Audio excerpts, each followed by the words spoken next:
Hello students, welcome to Allotrope classes, one step ahead for learning, where we help you to achieve your goals.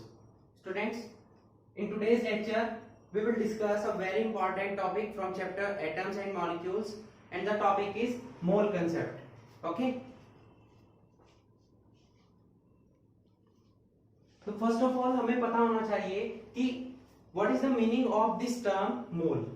Mole term का meaning क्या है और हमें इसकी क्या requirement हुई जिससे कि हमको इसको केमिस्ट्री में यूज करना हुआ. ठीक है, तो पहली बात कि मोल एक्चुअल में होता क्या है. मोल एक बिगर यूनिट है जो कि एक्सप्रेस करता है किसी भी सब्सटेंस की एक डेफिनेट अमाउंट को. ठीक है, मतलब हम क्या नोट कर सकते हैं, it is an expressing unit, ये बोल सकते हैं expressing bigger unit which is used to express the amount of any substance. Okay, किसी भी सब्सटेंस की अमाउंट को एक्सप्रेस करने के लिए जिस बिगर यूनिट की रिक्वायरमेंट होती है उसी यूनिट को हम क्या बोलते हैं, मोल बोलते हैं. ठीक है, अब देखिए, सपोज आप मार्केट में जाते हैं तो मार्केट में आप एग्स बाय करते हैं या बनानास बाय करते हैं, तो आप किस में बाय करते हैं, इनको डजन्स में बाय करते हैं. ठीक है, या कोई भी अदर आप इक्विपमेंट्स ले रहे हैं, ठीक है, या वेइंग करते हैं जिस भी चीज का, ठीक है, तो वो किस में करते हैं, किलोग्राम्स में करते हैं. जैसे मिल्क है आपका, मिल्क को आप किस में कंज्यूम करते हैं, लीटर में कंज्यूम करते हैं. ठीक है, तो इसी तरीके से जैसे इनकी यूनिट क्या है, डजन्स है, इसकी यूनिट किलोग्राम्स है, वेट की यूनिट क्या है, किलोग्राम है, और मिल्क को आप किस में कंज्यूम कर रहे हैं, लीटर्स में. सेम उसी तरीके से केमिकल सब्सटेंस के पार्टिकल्स को शो करने के लिए, उसकी अमाउंट को शो करने के लिए हमें किसकी रिक्वायरमेंट हुई, मोल कंसेप्ट की. ठीक है, तो सबसे पहले मोल कंसेप्ट के बारे में किसने बताया था, एमिडियो एवोगैड्रो. ठीक है, ये साइंटिस्ट थे जिन्होंने बताया था.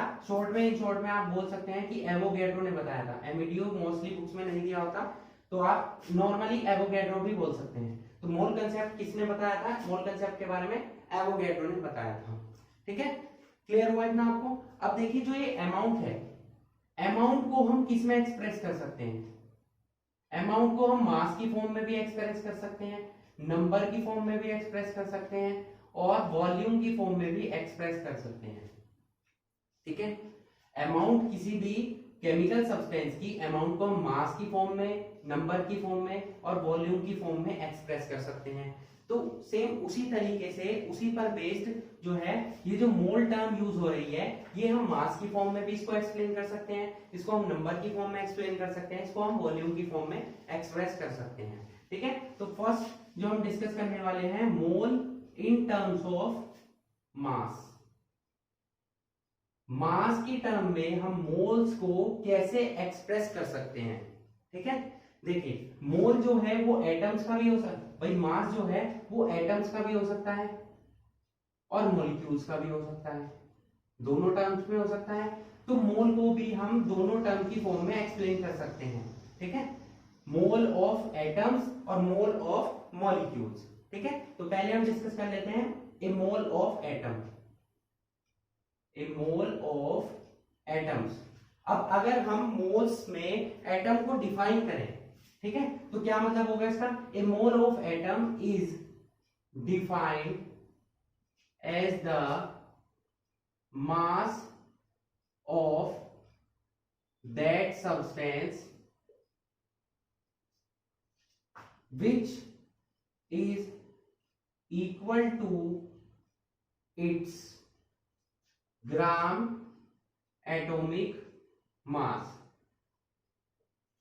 ठीक है, क्योंकि एटम की बात हो रही है तो हम सब्सटेंस के साथ में एलिमेंट वर्ड यूज कर सकते हैं, क्योंकि एटम्स जो होते हैं वो एलिमेंट्स में मोस्टली मिलते हैं. ठीक है, अगर हम मॉलिक्यूल्स की बात करें तो सब्सटेंस जो होंगे वो एलिमेंट की फॉर्म में भी मिल सकता है और मॉलिक्यूल की फॉर्म में भी मिल सकता है. ठीक है, मतलब क्या हुआ, a mole of atom is defined as the mass of that substance, ठीक है, ये बोल सकते हैं अमाउंट ऑफ दैट सब्सटेंस।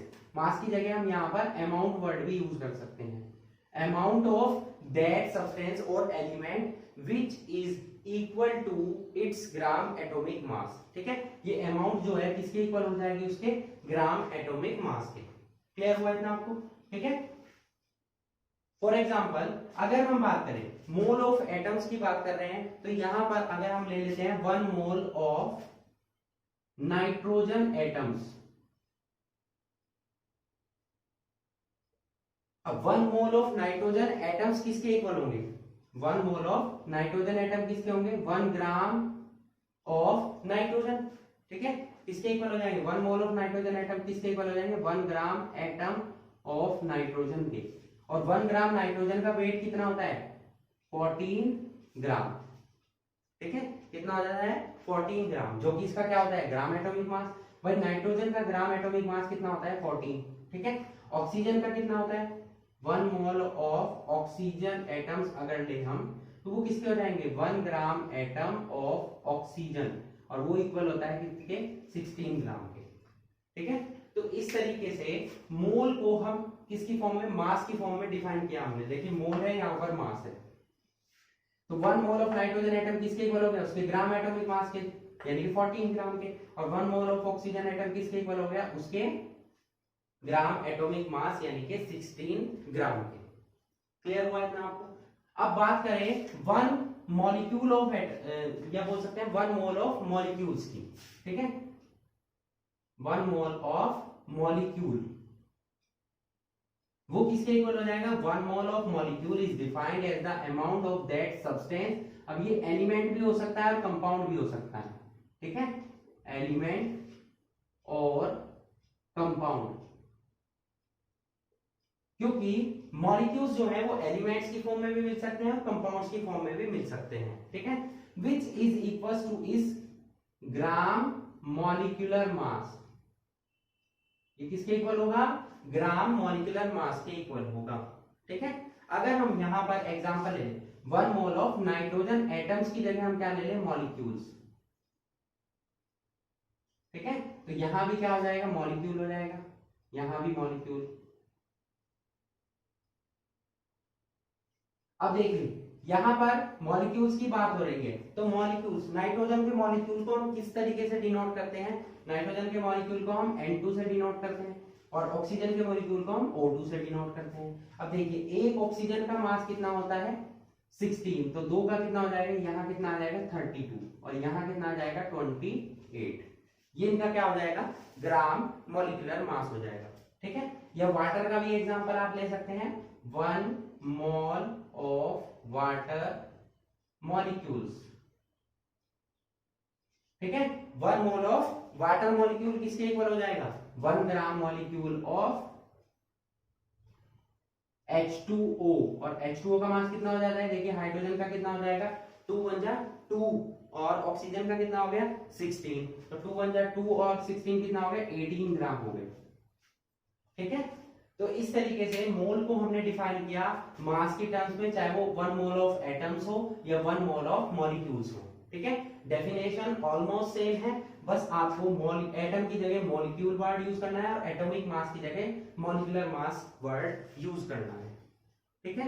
इतना क्लियर हुआ आपको। नेक्स्ट चलते हैं mole in terms of number, ठीक है, नंबर की टर्म्स में हम मोल्स को कैसे डिफाइन कर सकते हैं।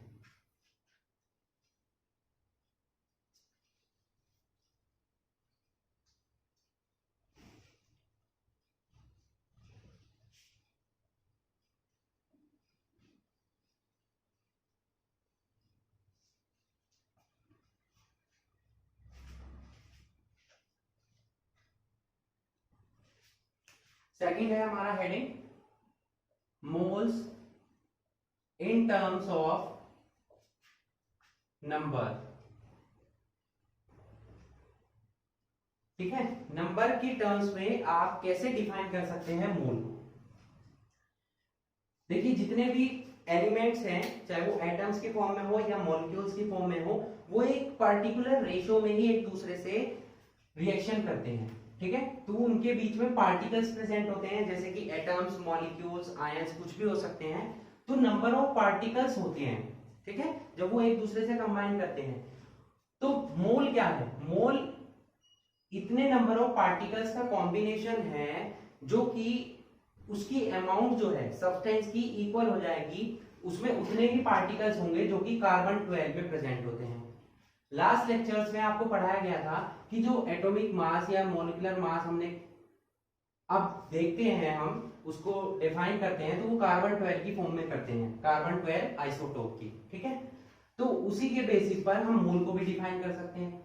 तो कैसे डिफाइन करेंगे? ए मोल ऑफ पार्टिकल्स। अब वो पार्टिकल्स कुछ भी हो सकते हैं, एटम्स, मॉलिक्यूल्स भी हो सकते हैं, एटम्स भी हो सकते हैं और आयंस भी हो सकते हैं, ठीक है। क्लियर हुआ इतना? A mole of particles, atoms, molecules और ions is defined as the amount of substance which contain equal number of particles as they are present in carbon 12 as 12 ग्राम और 0.012 किलोग्राम, ठीक है। क्लियर हुआ है ना? अब ये जो डेफिनेशन हमने यहां पर नोट की है, इसका मीनिंग क्या हुआ कि एटम्स और मॉलिक्यूल्स और आयंस किसी भी फॉर्म में पार्टिकल्स प्रेजेंट होते हैं, ठीक है, ये हम सभी जानते हैं। तो एक मोल पार्टिकल्स को आप कैसे डिफाइन कर सकते हैं कि एक मोल ऑफ पार्टिकल्स में उतने ही नंबर ऑफ पार्टिकल्स होंगे जितने की कार्बन 12 के 12 ग्राम्स में होंगे, ठीक है। क्लियर हुआ इतना? अब देखिए एक्सपेरिमेंटली ये देखा गया है कि कितने नंबर ऑफ पार्टिकल्स प्रेजेंट होते हैं, 12 ग्राम ऑफ कार्बन, ठीक है। 12 ग्राम ऑफ कार्बन की अगर हम बात करें तो उसमें क्या होता है, 12 ग्राम ऑफ कार्बन इक्वल होता है किसके? 6.022 into 10 to the power 23 atoms के, क्योंकि यहां एटम्स की बात हो रही है। तो 12 ग्राम ऑफ कार्बन में इतने एटम्स आपको मिलते हैं। इस डिजिट को, इस न्यूमेरल को हम क्या बोलते हैं? Avogadro number. क्या बोलते हैं? Avogadro number. और इसको किससे डिनोट करते हैं? N0 से, ठीक है। या Na से भी आपको कहीं कहीं लिखा मिल सकता है। N मतलब नंबर और A से मतलब है एवोगैड्रो नंबर, ठीक है। तो एवोगैड्रो नंबर की जो वैल्यू है वो कितनी होती है? 6.022 इंटू 10 टू द पावर 23, ठीक है। अगर हम एटम्स की बात करें तो 12 ग्राम ऑफ कार्बन में इतने एटम्स हो जाएंगे, मॉलिक्यूल्स की बात करेंगे तो इतने मॉलिक्यूल्स हो जाएंगे, और आयंस की बात करेंगे तो आयंस हो जाएंगे, ठीक है। For example 1 mole of carbon atom, भाई 1 मोल ऑफ कार्बन एटम किसके इक्वल होंगे? अभी मैंने आपको पढ़ाया 6.022 into 10 to the power 23 carbon atoms के। अगर हम बात करें ऑक्सीजन की तो 1 मोल ऑफ ऑक्सीजन एटम्स किसके इक्वल हो जाएंगे? 6.022 10 to the power 23 oxygen atoms. Digit वही रहेगी, एटम चेंज होंगे, कार्बन है तो कार्बन आएगा, ऑक्सीजन है तो ऑक्सीजन आएगा, ठीक है। अगर बात करें मॉलिक्यूल की तो 1 मोल ऑफ ऑक्सीजन मॉलिक्यूल या O2 मॉलिक्यूल्स, तो कितना हो जाएगा? नंबर वही रहेगा, बस यहां पर ऑक्सीजन एटम्स की जगह क्या आ जाएगा? Oxygen molecule 6.022 10 to the power 23 molecules of oxygen यानी कि O2। और अगर एटम आपको निकालने हैं तो आप कैसे फाइंड आउट करेंगे? अब देखिए यहां पर एटम्स कितने हैं? 6.022 10 टू द पावर 23। एक ऑक्सीजन मॉलिक्यूल में कितने एटम होते हैं? 2, O2 है ना। तो इसी को आप 2 से मल्टीप्लाई अगर कर देंगे तो ये दोबारा से कन्वर्ट किस में हो जाएगा? ऑक्सीजन एटम्स में। मतलब 1 मोल ऑफ O2 मॉलिक्यूल्स में मॉलिक्यूल्स तो कितने होंगे? 6.022 into 10 to the power 23। But अगर एटम्स निकालने हो तो किससे मल्टीप्लाई हो जाएगी? 2 से, क्योंकि यहाँ पर ऑक्सीजन के एक मॉलिक्यूल में 2 एटम प्रेजेंट है, ठीक है। तो इस तरीके से हम डिफाइन कर सकते हैं मोल्स को नंबर्स की फॉर्म में, और वो नंबर क्या है, वो नंबर है Avogadro number which is equals to 6.022 into 10 to the power 23, ठीक है। अगर एटम्स की बात करेंगे तो एटम्स आ जाएगा, मॉलिक्यूल्स की बात करेंगे तो मॉलिक्यूल्स आ जाएगा, और अगर कहीं पर आयंस भी आ रहे हैं तो यहाँ पर हम आयंस वर्ड यूज कर लेंगे, ठीक है। ध्यान रखिएगा, इंपॉर्टेंट है न्यूमेरिकल पॉइंट ऑफ व्यू से, न्यूमेरिकल्स इससे बेस्ड एग्जाम में जरूर पूछे जाएंगे। सेकेंड टर्म यहां पर कंप्लीट होती है, moles in terms of number. अब हम चलेंगे मोल इन टर्म्स ऑफ वॉल्यूम के बेस पर।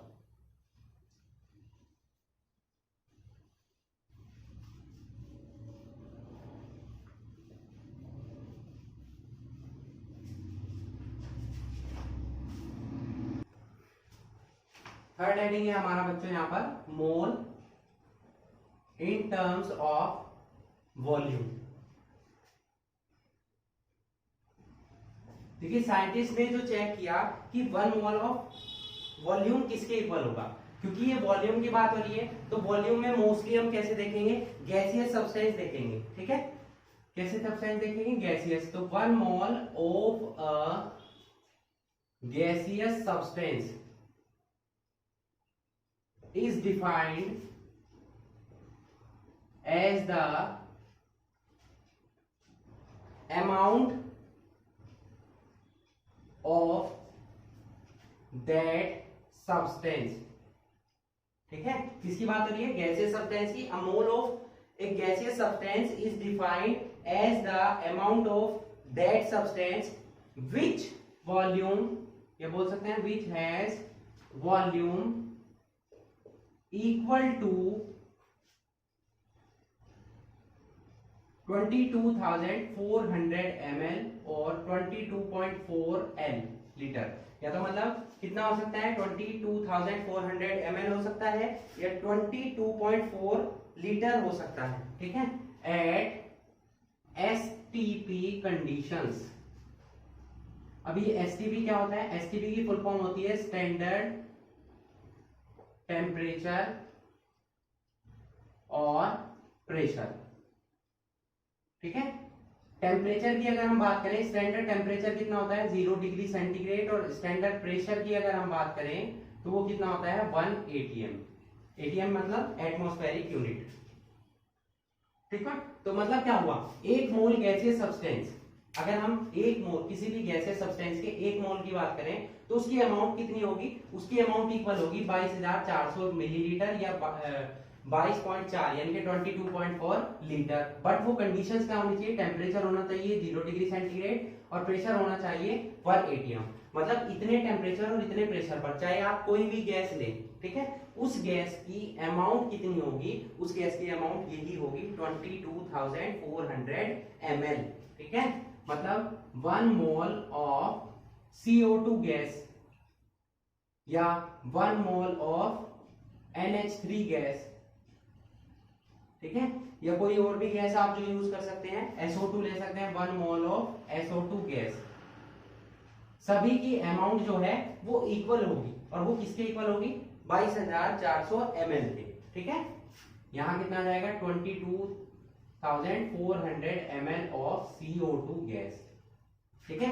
इसी तरीके से यहां पर क्या आ जाएगा 22,400 ml of NH3 gas. Similarly SO2 के साथ भी हम नोट कर सकते हैं।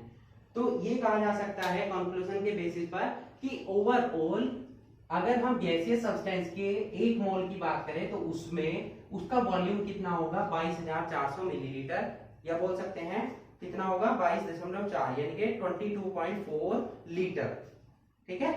क्लियर हुआ इतना आपको।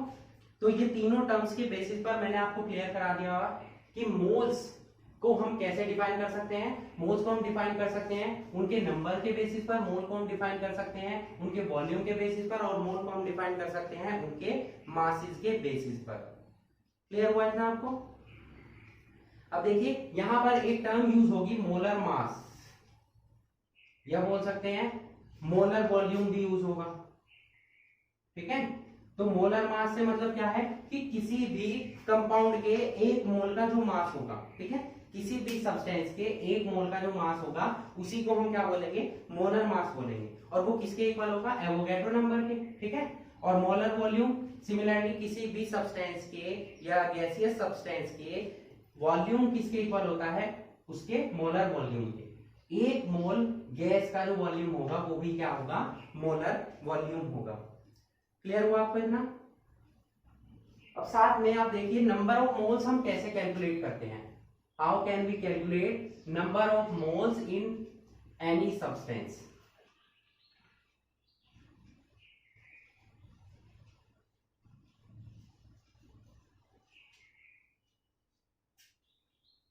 नंबर ऑफ मोल्स कैसे निकाले जाते हैं?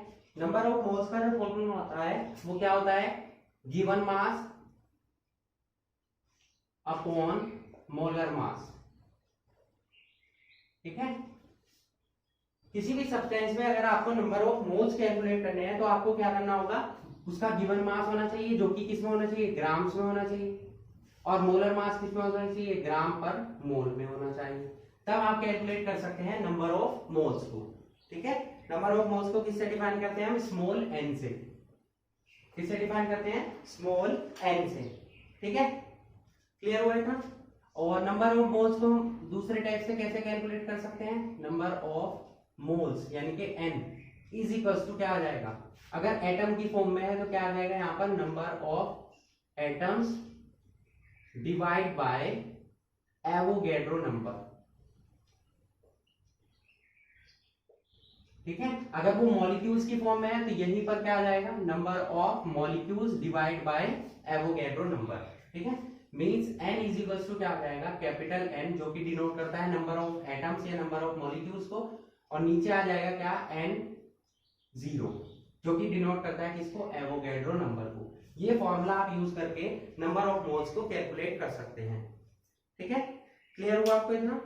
तो ये था बच्चों हमारा मोल कंसेप्ट, कि मोल को कैसे डिफाइन कर सकते हैं आप, मोल को किस किस फॉर्म में डिफाइन कर सकते हैं, mole in terms of masses, mole in terms of number, and mole in terms of volume, ठीक है। And how can we calculate the number of moles in any given substance.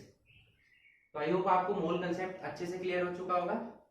So that's it for today, hope you enjoyed the video and thanks for watching.